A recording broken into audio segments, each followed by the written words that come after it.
Wow, this is a fantastic opportunity. I'm so excited to be here and to see all of these wonderful, wonderful women and to do some networking. I've already had some great talks with Dr. Hirschfeld, and we've already started networking about how we can actually help our patients better by working together. So the topic that I'm talking about today is to keep the honeymoon alive. And this is very near and dear to me because in my office every day I'm seeing women and patients who are trying to rekindle that romance, who are trying to find ways to even in some cases save their marriages. And so as we walk our way through the processes that the brain and the body go through during these complex love relationships, I'm kind of hoping that you'll all learn to cut yourself a little slack. And if you don't know me, I am Catherine Hansen, assistant professor at UTMB in the Department of Obstetrics and Gynecology. I have no disclosures except I am Canadian. And if you hold that against me, you won't be alone. And you'll hear it, I'm sure, in some of the words that I say. This is my husband. And today I'm feeling empowered by Karen to be, this is my Donna, you're seeing up here, and I am Gen X.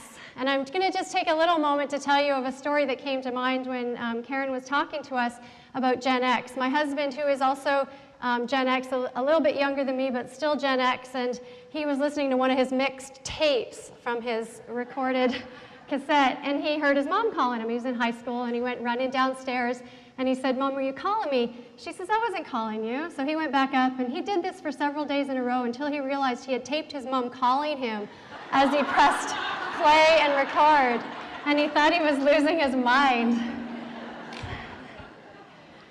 So getting right to it, we all know that feeling of falling head over heels for somebody or madly, passionately in love, love at first sight, that feeling that we want to get again and again. And it's important that we be able to access that feeling, and it may not be exactly the same as we'll learn, but it's important that we can access it. And I was going to say I have no family in the room today, but that's not true. My cousin Jennifer is here, visiting from Canada. She flew in yesterday. So I do have family in the room, but I'm hoping she doesn't report back any of my stories. And I was just going to say that I have I have two brothers, and I have one brother who I think is constantly looking for that high of that first love. He's actually about to embark on probably his third marriage, unfortunately, and he's much younger than I am. So I think that often we're looking for that in our lives over and over again, and I'm hoping that I can explain to you that you can get something even better. This is a picture of my parents. We dredged it out of the archives for their 50th wedding anniversary this year. And they're not here, so I can say there's a lot about their marriage that I would not want to emulate. But I do congratulate them on making it to 50 years. So let's talk about the brain. As we know, it feels really, really good. Our amygdala, or our fear alert center, is shut down. Our worry and our critical thinking centers are at an all-time low. It feels truly like our brain is on drugs. And neuroscientists have shown us that the stimulation in the brain is very similar to those recreational drugs we hear about, cocaine and ecstasy. And those areas of the brain that are stimulated with first love are the same areas that make us feel that high. Nothing else matters for this couple. The neurochemicals that are running around are dopamine, oxytocin. They create activity in areas of the brain that feel really good. I love the laughter. This is fantastic. And when we separate from each other, if you've ever had like some distance in your relationship, it's an actual physical pain. And I've always known that in my body. I'm away from my husband a lot. And I've always felt that it's a real physical pain, but there's actual evidence for that. We go through a withdrawal of these neurotransmitters, and reuniting replenishes those circuits. So at some point in this neurochemical explosion, this couple who are in early love have to decide what they're going to do next. Is it something that's going to last or not? And if it is, they'll get engaged. Now, I think he means well. I don't think she'll be so happy about that, but I think he means well. So now they're going to go on a honeymoon. And since we're talking about honeymoons, let's understand what a honeymoon is.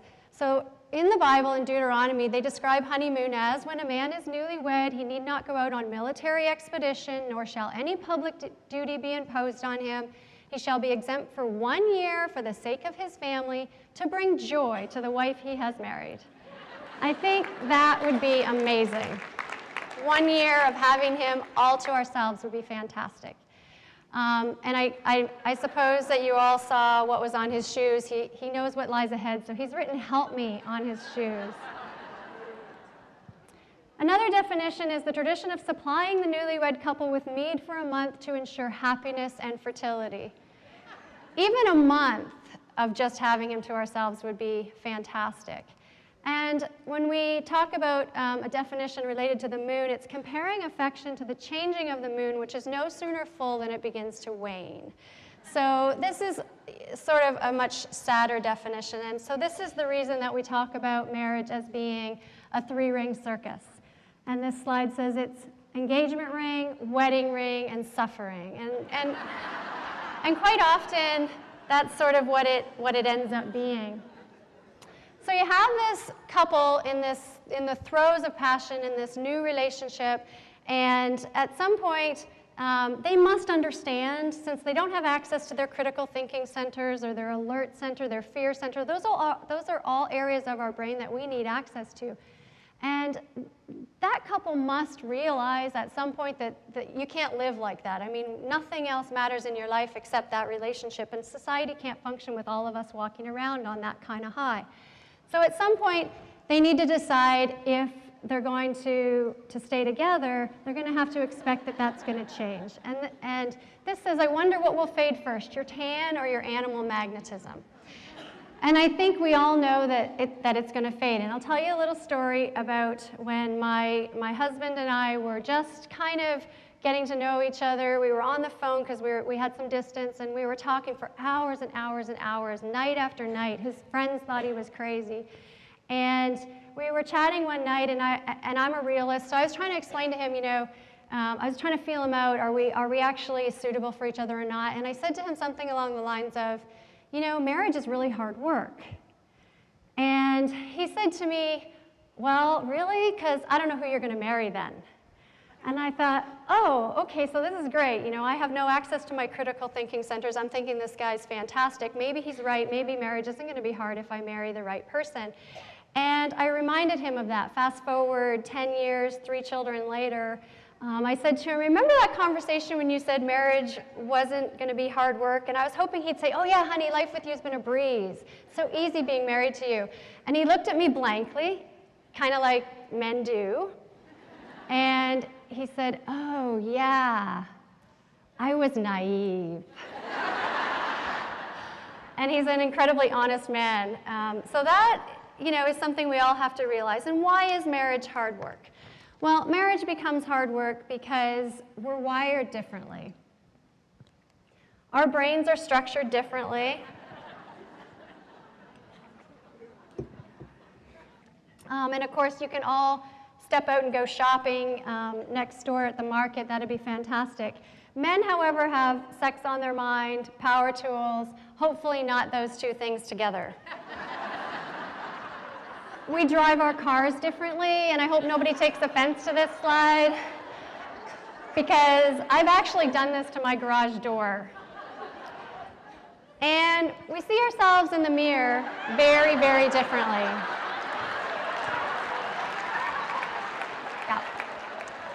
Yeah, it's true. So let's say we decide to acknowledge those differences. We decide, yeah, we know things are a little different. We're going to make it work. We're going to stick together. We know the throes of the early passion might be fading a little, but we're going to make it work. And that sex, which initially bonded us together, is now a real sore point for our relationship. And for this, I'm going to give credit to Dr. Luann Brizendine for writing this fabulous book. And if you haven't read it, you should definitely get a copy. It's a must-read. She's written several others. And she takes us back to the origin of our species, to when we were having to develop very creative ways in order to ensure our reproductive success. And that would start with the male objective.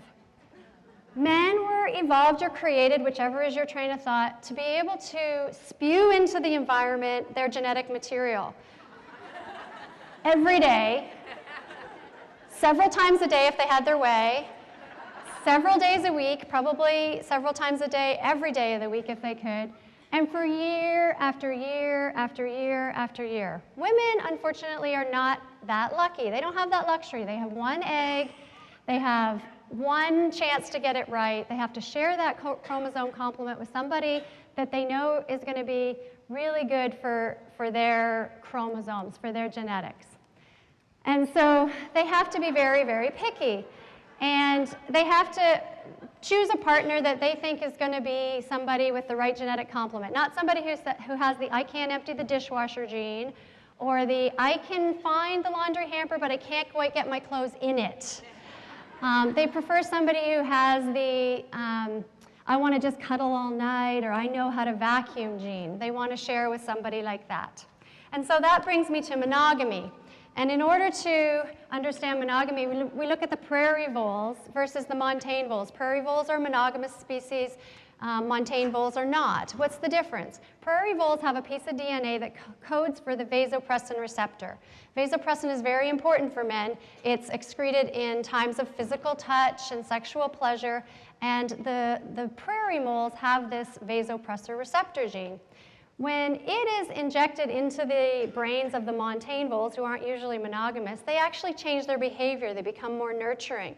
And in fact, the length of this gene is important in that the longer the DNA that codes for the vasopressin receptor gene, the more nurturing they have. They lick their pups more. They have more stay-at-home dad behavior. They show more preference for their partners. And so we've actually located this gene in humans. It comes in 17 different lengths. And so in the case of this DNA, size really does matter. And in some cases, we're missing the gene altogether. So where did it all begin? Back in the 60s, there were these guys, Masters and Johnson, and they developed this model where there was spontaneous sexual desire, arousal according to this lovely slope, plateau, orgasm, which is just peak in arousal.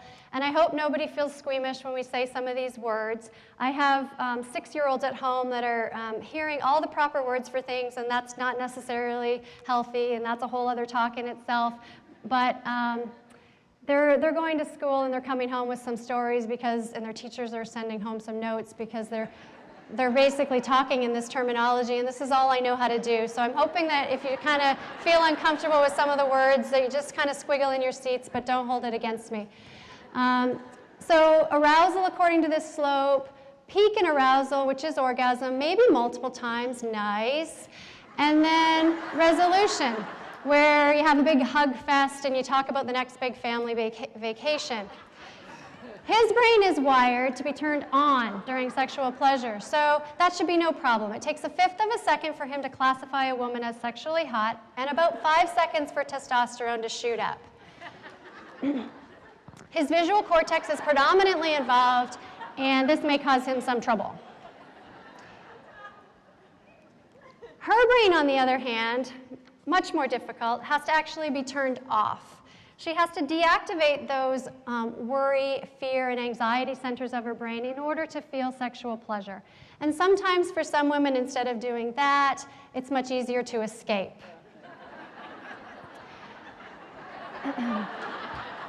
So he's reading Kama Sutra, and she's reading How to Get Away. So now, foreplay for him takes about 5 minutes.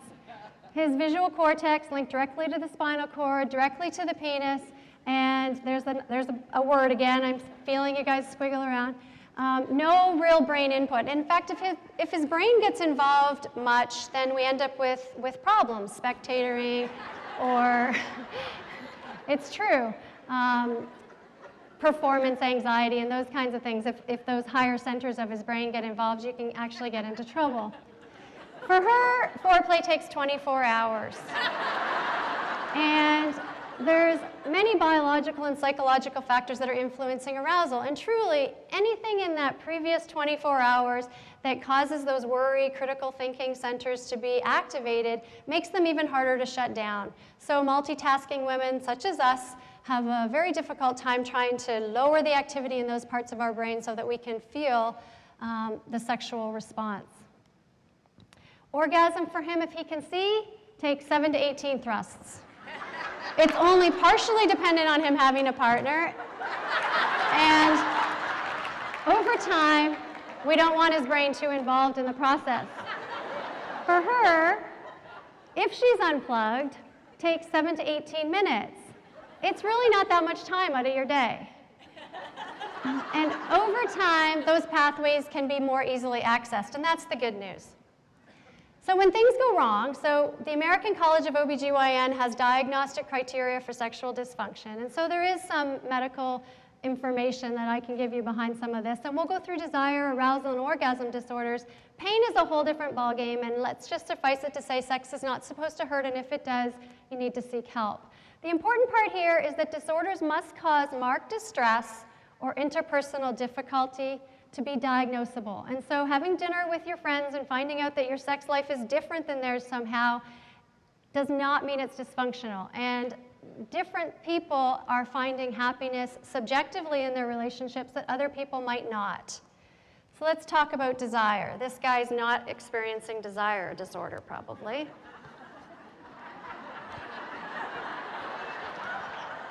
His little guys are hopping instead of swimming.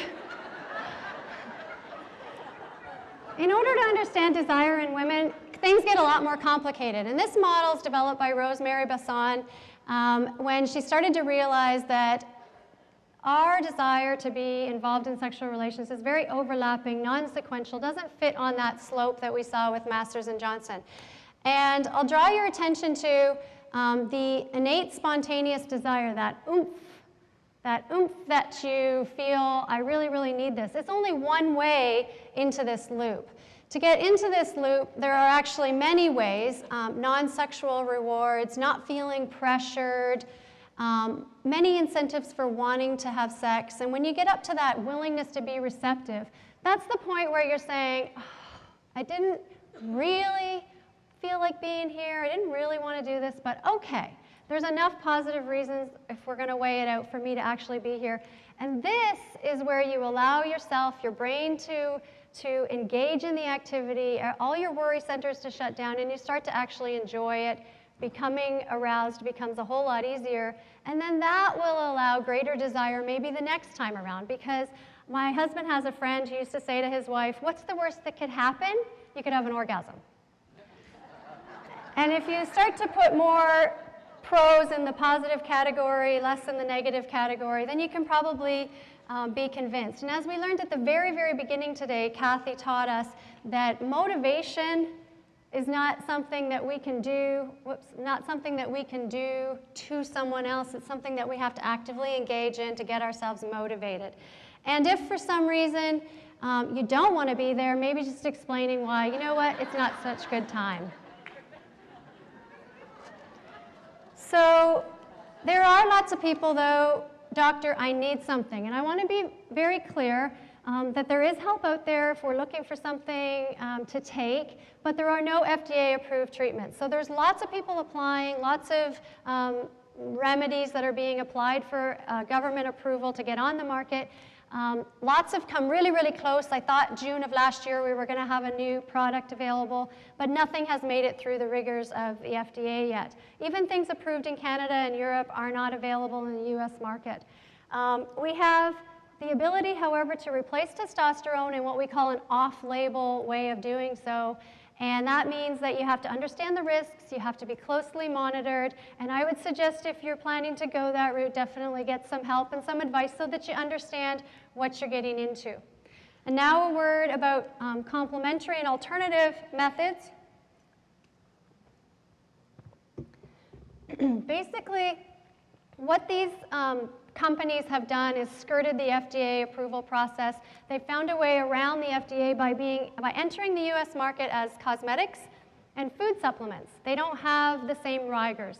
So the data on their safety and efficacy is lacking. It's not available in our literature to tell you for sure how it's working or if it's working or the safetiness of it. Now I'm grouping everything together, and I'm sure individual compounds should be discussed separately. But essentially, if there's no FDA regulation, the quantity of the active ingredient been tested in independent laboratories on some of these products to vary from 50 to 300% what it says on the label. And that's okay because they're not undergoing the same rigorous regulations. Bioavailability is a problem because we're not testing these products in human subjects. We don't have to prove that to the FDA. We're getting around that in marketing them as food supplements. And they can contain ingredients not listed on the label. Sounds crazy, but there's no quality control for that. Natural does not mean safe, and I have had patients who are on estrogen compounds, which are very natural, but unopposed estrogen, which has caused thickening in the lining of the uterus or even uterine cancer. And so making sure that you're talking about this with your healthcare provider and understanding what it is you're taking and maybe what you need to be taking with it. Commercially grown herbs are subject to contamination and pollutants. So although there are probably some very good products out there, I would just caution you to figure out exactly what it is you're taking and what's in it if that information is available. And the good news is the FDA has about a 3-page list of bioidentical hormones available for menopausal symptoms, which are easily, they're quite natural and they're very easily prescribed by your healthcare provider. So arousal and orgasm disorders. Foreplay, what do you want that for? And I would say that a lot of women have gotten around the arousal, the issues with arousal, by basically just saying, forget it, honey, I'll do it myself. You know your body, you know what feels good, and you should be able to communicate that, or else, brush his hand away and say, I got this one, I'm okay, I know what needs to be done here. But arousal starts in our brain. Me, now I'm just the opposite, drinking saved my marriage. Arousal starts with our ability to be able to actually attend to the stimuli, to be able to communicate with our partners. And don't forget the 24-hour rule. Anything that's happening in that preceding 24 hours is going to put different activity centers of your brain on high alert. Arousal has certain biological requirements, so estrogen, especially around the vaginal tissues, is very important. Lubricants are essential. And then some oral compounds. Nitric oxide is basically a vasodilator, leads to congestion in the genital tissues, and there are precursors for that. There's precursors for testosterone, such as everyone's probably heard of DHEA, which is making a huge wave in the market. And again, I caution you because some of them are coming into the market around FDA rigor and not as much quality control. And watch out for that 100% guarantee. So in preparing for a talk a while ago, I did find that some of the products were offering a 100% guarantee, and I don't know who you'd send it back to if it didn't work. As well, there have been some successful lawsuits against some of these complementary alternative approaches because they are saying things on their label that aren't necessarily true. They're just kind of a thread of truth, and that's what they're printing. So I really like this one. And a couple tidbits about orgasm. There's that word again, but 80% of orgasms occur outside of actual intercourse, so before or after. And people don't often realize that. We don't have dinner and talk to each other about that so much. 80% are clitoral, as opposed to the vaginal ones you're hearing about in Cosmo. And only 30% of women are having orgasm always or almost always during a sexual activity. And that's okay with a lot of women versus about 80% of men. Orgasm is not essential for sexual satisfaction in a couple. And again, what a couple decide is working for them may not be what works for everybody. So, where do I hang my hat? Well, in my office, there's this notion that something's wrong with me if things aren't working for me. And I say, instead of looking at yourself, let's look around at your environment. Let's look around at what's happening to you day to day that may be making it very difficult for you to shut down those areas of your brain that are, basically overactive. And at this point, we need to go back to the voles. The male voles are, very interestingly, when they're stressed, they're going to pair up with any available vole. Probably a great release for them, right? The female voles, however, they don't bond at all. So even after they've mated, they don't bond when they're stressed. And so I think that's quite similar for us. And I would suggest that we're a generation we've talked about already today where we're sandwiched between raising children, looking after our parents, having a profession, doing a lot of volunteer work, a lot of community work, coaching our kids. We're very, very busy. And so we're stressed. And this is a picture of me out for dinner with my family. It's supposed to be relaxing. I don't know if you can tell, but there's nothing relaxed about how I look here. I have a kid who's dripping popsicles on me. I have a kid back here who's probably watching the TV screen, dancing behind my chair, making a fool of our family. I'm wearing my UTMB scrubs, so I definitely came direct from work. And this one amazes me because he never smiles for a picture. So I'm guessing I've threatened him with his life. We are getting one picture, and then you can go play. And I will tell you that I am not going home after this and having mad, passionate lovemaking with my husband. I'm just barely surviving this evening. Cortisol is the enemy of love. Sure, why not? Everybody does. Blame the economy. So at this point, I'd like you all to take a big breath. We learned how to breathe already today. So you're going to take a big breath in and blow it away. And I want you to consider, on the next slide, we're going to go through some activities. And I'm going to read them to you, so if you want to close your eyes, that may actually help the process. As I read these activities to you, I want you to really think or feel what's going on in your body as I'm reading this to you. So you feel him touch your leg under the table at the restaurant. You gaze deeply into each other's eyes. Right, when was the last time that happened? My husband comes home with a haircut, and it takes me 3 days to actually know he's had his haircut. I'm not kidding you. I'm like, honey, where did you get that haircut? Oh, really? No, seriously, I don't know. You kiss softly on the lips. Like, really, we don't do that often enough. You hold hands at the line for the movie theater. You're at a party with friends and you have an inside joke. There's something that only the two of you actually understand, only the two of you are sharing. That's a really warm feeling. And of course, sexual caressing. What do all of these activities have in common? What do they do in your body? What do you feel when you close your eyes and imagine doing that? Never mind actually doing it, but please don't get up and go away and do these things. But just imagine that you're actually doing or having some of this occur in your life at the moment. Well, they all release oxytocin. And oxytocin is one of those feel-good hormones. Oxytocin, serotonin, dopamine, estrogen, and progesterone, basically those are the hormones that are helping us feel good. And the good news is dopamine and serotonin come from the brain and the adrenal glands, and oxytocin from the brain. We don't remove the brain when we do a hysterectomy, so you still all have access to these beautiful, lovely neurotransmitters. And the feeling that you get when something like that is happening to you and you actually engage in it and you actually feel it and you shut your brain down enough to enjoy it is that it's physical, real, and repeatable. Our body will make that medicine for free, and we can do that wherever, whenever we want.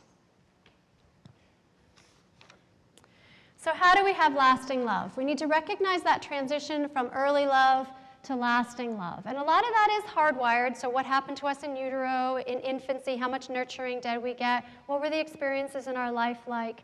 And if you haven't got the hardwiring, you can experience that flash, that 6 to 8 months of hormonal early love that's so great. But it's harder to lay down the wiring of a lasting love relationship. And so recognizing that you're transitioning into something deeper and figuring out ways to reignite that brain's romantic circuitry. We know with long-term love there's less dopamine, there's more critical judgment circuits. Well, thank goodness for that. There's an ongoing ability to release oxytocin, and oxytocin makes us feel fantastic. Scans have shown greater activity in areas of the brain associated with calmness and pain suppression, and less activity in areas of the brain associated with obsession and anxiety. So what now? This happens to be my favorite current picture of my husband. And if you told me 10 years ago that I would love looking at a picture of him in a 5mm wetsuit on the back of a boat about to go scuba diving, which I love to do, when he's in the Florida Keys and I'm at home looking after 3 kids, I would have said, no way, I am never going to be wanting to look at that picture. But now when I look at it, I think about all of the other reasons I fell in love with him. His adventure, his ability to teach me things, his curiosity for the world, his wanting to push himself, his work ethic. This is actually a dive boat, and he's actually going to be working. It makes me more open and receptive to him and to being loving with him when he's forgotten to pick the kids up from school and they get dumped into aftercare, or when he's forgotten that it's trash day. It helps me to remember the other reasons the other motivations I have for wanting to be physically close with him. And I'm no saint, I forget all the time, so I put this on as my screensaver, and every time it comes up, I think, wow, there are lots of reasons why I'm still in love with that man. You need to believe it can be better. A relationship is an action word, not a possessive term. You are in a relationship. You don't have it. It's an active process of doing and being, not owning. And so we need to kind of change the way we view our relationships and the way we interact in our relationships. And knowing what your limitations are. This guy says his glass may be half full, but his bottle is always empty. Are you an optimist or a pessimist? If you're a pessimist, become an optimist. Realize that you have the ability to change your attitudes about things. If you feel as though you're alone, your struggles and your challenges are yours alone, I think you can just look around and you can see that you're not alone. Everybody in this room is probably feeling the same way. And if that's an issue you need to think about on your own, maybe going away might be a good way to do it. So going away might be the first step toward coming home. And you can bet when my big decision of the day is, you might not be able to read this, but I could either go to the beach or get a massage. I'm going to come home from this vacation a much better lover than I left. And it takes a lot of effort. Byron Katie wrote a book, which is, again, a really great read, saying to us, nothing outside yourself can ever give you what you're looking for. So is it worth it?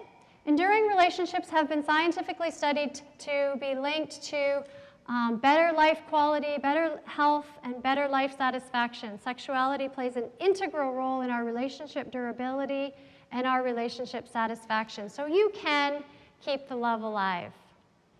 And if you need help, this is where our center is housed. We're at the Pelvic Health and Continence Center, UTMB Victory Lakes up in League City. And we have a multidisciplinary care team there who are there ready to meet any of your gynecologic questions or needs. So give us a call, make an appointment. And on your way through the market, you might be able to find a Life is Good Gulf Coast Healthy Lifestyles magazine. The ad is in there, the contact information, and they've actually invited me to be a regular contributor, so I'm hoping to be able to write a little bit more about some of these topics in upcoming issues, and a few websites for you to jot down if you're interested. Thank you very much.